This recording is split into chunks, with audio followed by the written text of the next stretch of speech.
Hello, and welcome to our webinar on what you need to know about Forms W-8 and W-9. I'm your presenter today. My name is Jimmy Sexton. Before we get started, just a brief housekeeping matter. This presentation was prepared for educational purposes only. This presentation is not legal or tax advice, nor is it to be construed as such.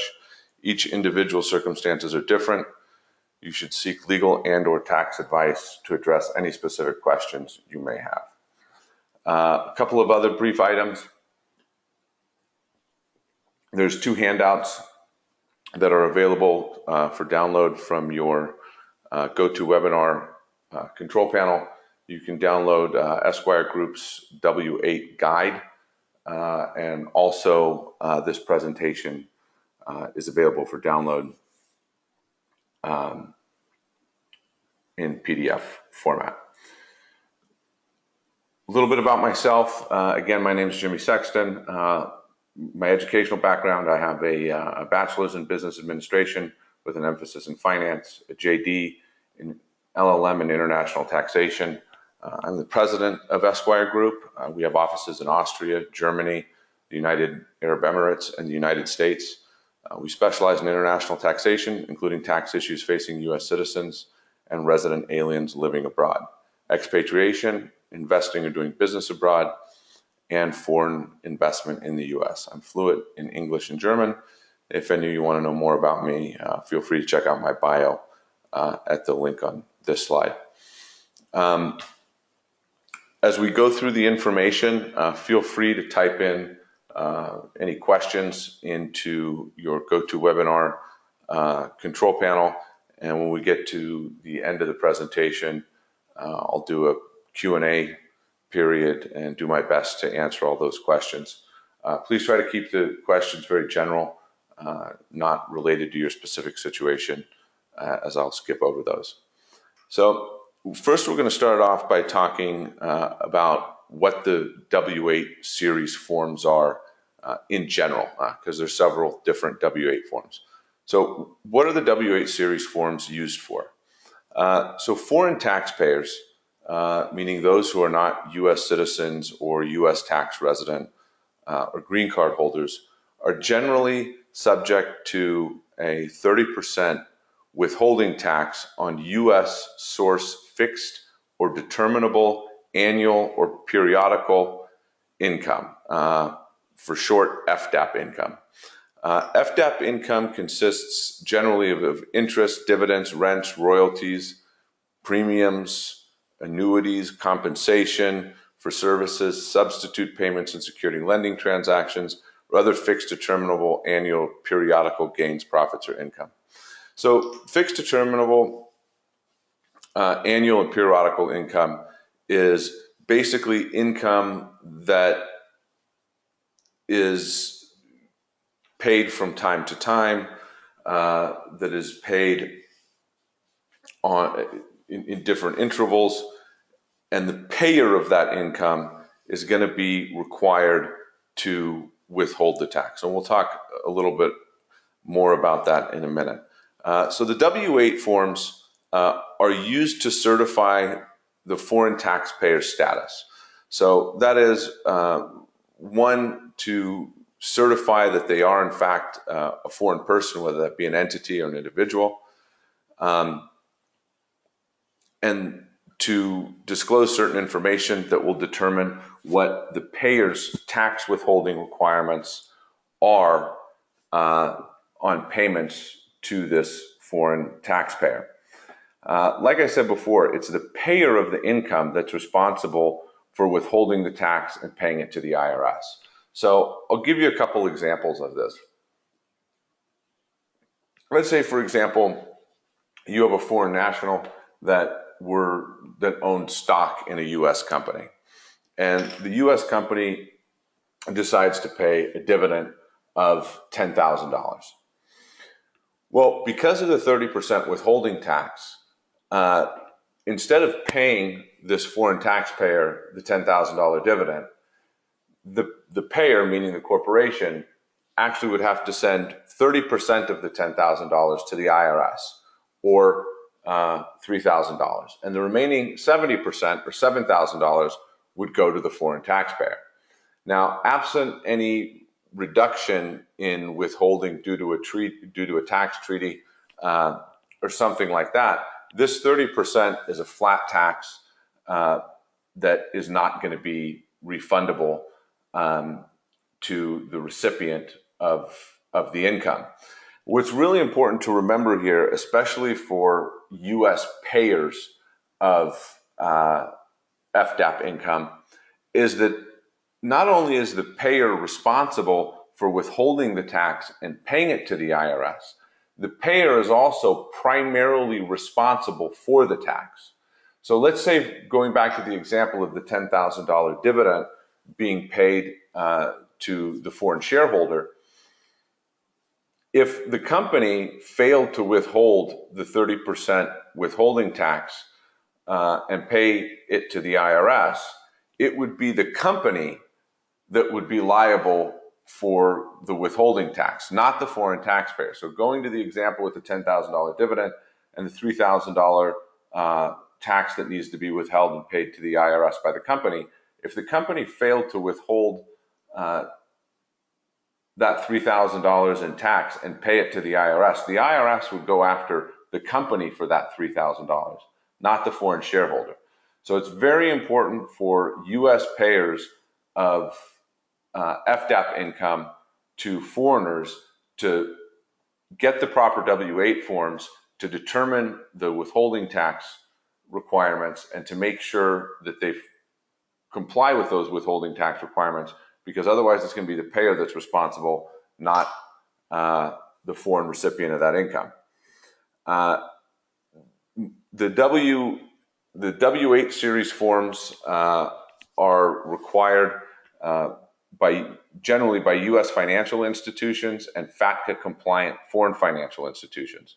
So if any of you listening today are foreigners, I'm sure as you've gone into your bank to open up a new account or something like that, you've had to fill out some type of W-8 form to certify that you're a foreigner and that you're not a U.S. taxpayer for FATCA purposes.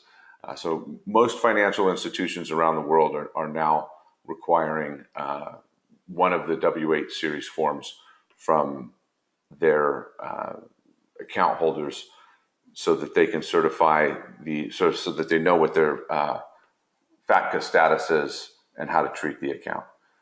So now we're going to jump into the first W-8 form on our list, and this is the W-8-BEN, the W-8-BEN.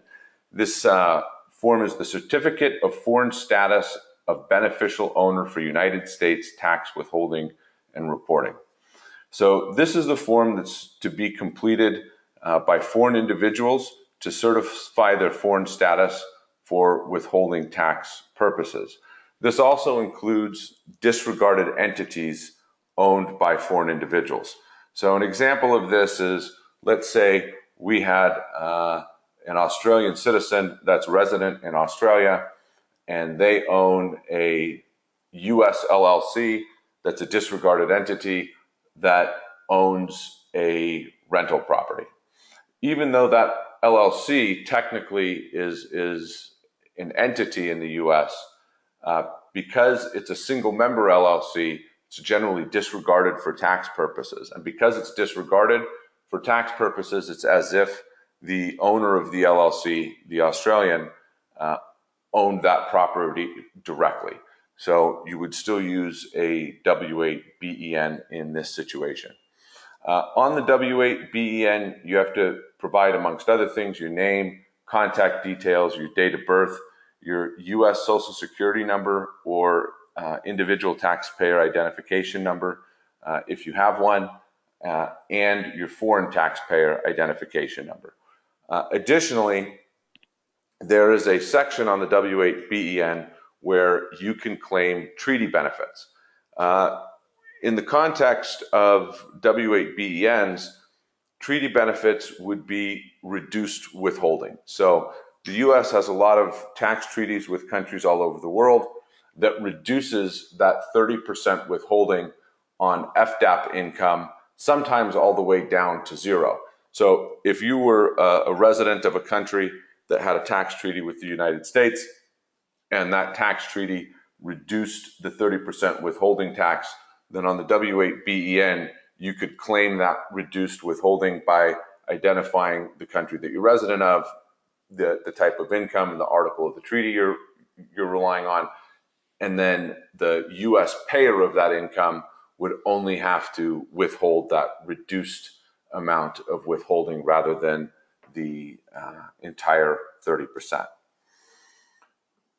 So next is the W-8BENE. The W-8BENE is similar to the W-8BEN, except it's for foreign entities to certify their foreign status for withholding tax purposes.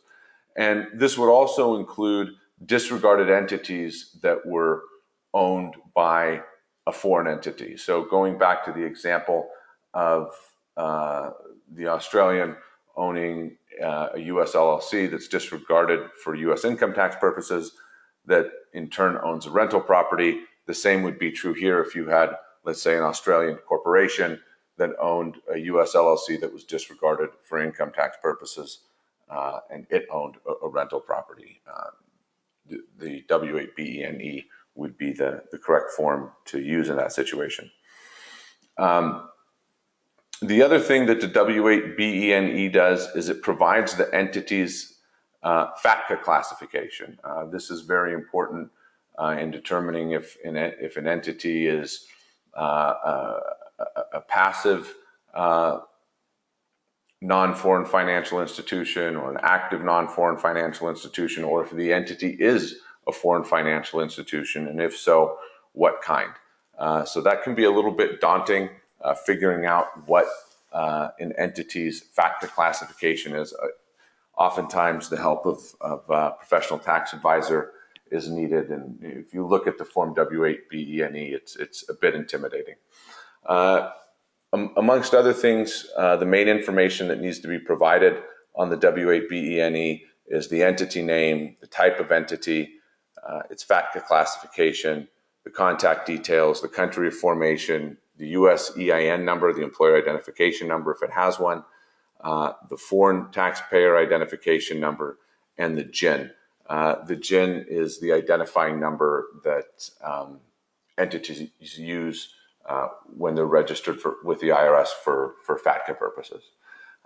Again, much like the W-8BEN, the W-8BENE is used or can be used to claim reduced withholding under a U.S. income tax treaty. There's a section on it, just like the W-8BEN, where you can identify what treaty you're claiming the benefits under, what article of the treaty reduces the withholding, and to what amount. Next is the W-8ECI.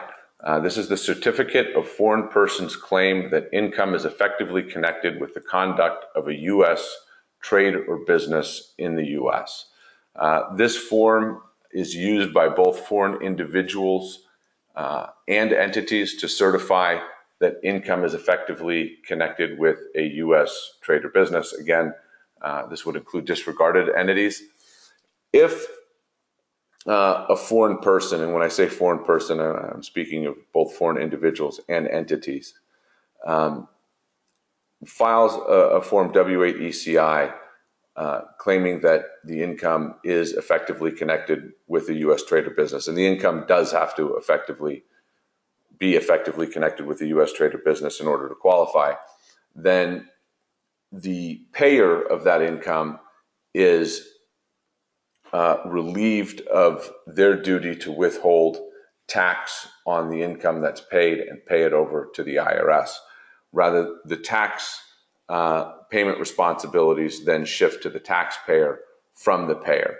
An example of this would be if we look at the example that I gave earlier of the U.S. company paying the $10,000 dividend to its foreign shareholder, that wouldn't really qualify as something where somebody could file a W-8ECI and claim that that dividend was effectively connected with a U.S. traded business because that foreign shareholder just invested in a company that they're receiving a dividend from. It's an investment. A good example where W-8 ECIs are fairly common is rental properties in the United States that are owned by foreigners. So what a lot of people don't know is that if a foreign person, an entity or an individual owns a U.S. rental property, that rental payments are considered FDAP income and are subject to withholding. So if,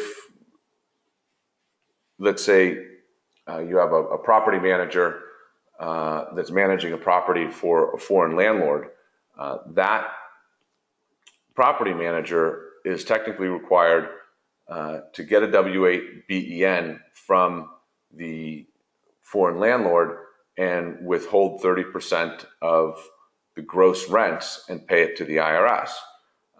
What a lot of people don't know is that if, for example, you had a foreign landlord that rented direct to a tenant, the tenant is actually responsible for getting Form W-8 BENE and withholding tax on the gross rents and paying it to the IRS at a rate of 30%. Now, 30% of gross rent can be quite a lot of money because we're talking about gross rents, meaning no deductions for any expenses. So what a lot of foreign landlords do is they'll file Form W-8 ECI with their tenant or with the property management company to claim that the rents are effectively connected with a U.S. trade or business. And rental income would be effectively connected with the U.S. trade or business because it's happening in the United States. And what happens in that situation is that then the property management company or the tenant is relieved of their duty to withhold and pay the tax to the IRS. In fact, the withholding is eliminated completely. And the foreign landlord is then responsible for filing a U.S. tax return and paying any tax that's due. And especially with rental properties, filing the Form W-8 ECI and filing the U.S. tax return to take care of any U.S. Tax liability is generally the right way to go, because by the time you have your gross rents and then you deduct the associated expenses with the rental property and depreciation, you wind up with a much lower tax burden than you would with the W-8 BEN and paying 30% of gross rents to the IRS. On the W-8 ECI, generally you have to provide the name of the individual or the entity type if it's an entity, the contact details, date of birth for individuals, the country of formation if it's an entity, and then if it's an individual, you'd have to provide the U.S. Social Security number or individual taxpayer identification number. That is a requirement for using a W-8 ECI. So if the foreign landlord didn't have a Social Security number or ITIN, they would need to get one in order for the W-8 ECI to be effective. Likewise, entities would, whether they're foreign or domestic, would have to have an EIN to be able to use Form W-8 ECI, and both entities and individuals also need to provide their foreign taxpayer identification number. And also, the income that is being claimed as effectively connected with U.S. trade or business needs to be identified on the Form W-8 ECI. So going back to the example of a rental property, you generally have to identify that you were receiving rental income from a property and give the address, and that it's effectively connected with a U.S. trade or business. So moving right along, this is the W-8 EXP is a much less common W-8 form, not something that a lot of people have to deal with, but I thought I'd mention it anyway. This is a certificate of foreign government or other foreign organization for United States tax withholding. So this is to be used by foreign governments and international organizations. For those of you that don't know, international organizations are like the UN, certain charities, the Red Cross, things like that. Most of these organizations are exempt from withholding tax. So by filing the Form W-8 EXP, they would be exempted on any withholding from U.S. FDAP income. Generally, the information that needs to be provided, as with the other W-8 forms, is the organization name, the entity type, the FATCA classification, contact details, country of formation, U.S. employer identification number, if any, and the foreign taxpayer identification number, and the GIN for FATCA purposes if the entity has one. The last W-8 we're going to be talking about is the W-8 IMY. The W-8 IMY is a certificate of foreign intermediary, foreign flow-through entity, or certain U.S. branches for United States tax withholding and reporting. So this form is to be completed by intermediaries and flow-through entities. Flow-through entities are generally certain trusts, partnerships, basically entities that are not taxable themselves, but are used as conduits to split income between the beneficial owners of that income. Intermediaries can be, for example, brokerage houses, basically anybody that's not actually the beneficial owner of the income, but is acting as an intermediary between the payer of the income and the beneficial owner. The intermediary or flow-through entity can claim an exemption from having U.S. income tax withheld from FDAP income if it agrees to take responsibility for withholding the tax on the income belonging to the beneficial owners. So, for example, if we were talking about a foreign bank that does portfolio management for its clients, on the face of it, there should be withholding tax on the dividends being paid to this foreign bank. But this foreign bank really isn't the beneficial owner of the income, its clients are. So that bank could be alleviated of having tax withheld if it agrees to withhold the tax on the income allocable to the beneficial owners and pay that to the IRS. Like with the other W-8 forms, generally have to provide the entity name, the entity type, FATCA classification, contact details, country of formation, the U.S. EIN, if there is one, the foreign taxpayer identification number, and the FATCA GIN, if applicable. The last form we're going to talk about is Form W-9. This is Request for Taxpayer Identification Number and Certification. This is the form to be used by U.S. persons, both individuals and entities. And the form really serves two purposes. One is to certify that the person is a U.S. person.